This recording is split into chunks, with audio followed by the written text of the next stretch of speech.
আপনারা পেয়ে যাবেন। ওনাকে হাজতে নেওয়া কেন জরুরি ছিল? কতগুলো আলেমকে হত্যা করেছেন, এতিমকে হত্যা করেছেন, কতগুলো বিডিআর অফিসারকে হত্যা করছেন, এতগুলো অফিসারকে মারলো, 57 জন অফিসারকে হত্যা করলো। সেদিন হাফিজ হাসিনার এই ফোর্স কোথায় ছিল?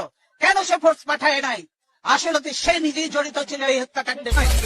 আজকে তো এমন অনেক আননোন চেহারা দেখা যায় যাদেরকে চেনা যায় না যে তারা আসলেই বাংলাদেশি কিনা।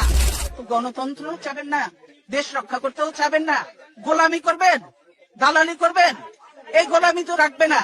লিন্দুক দর্জির ইতিহাসটা পড়ে দেখেন, সেও কিন্তু টেকে নাই বেশি দিন, তাকেও বিদায় নিয়েছে এত দালালি করে, দেশ বিক্রি করে।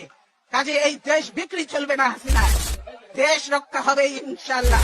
আজকে সকলের দায়িত্ব হয়ে গেছে দেশ বাঁচানো, মানুষ বাঁচানো।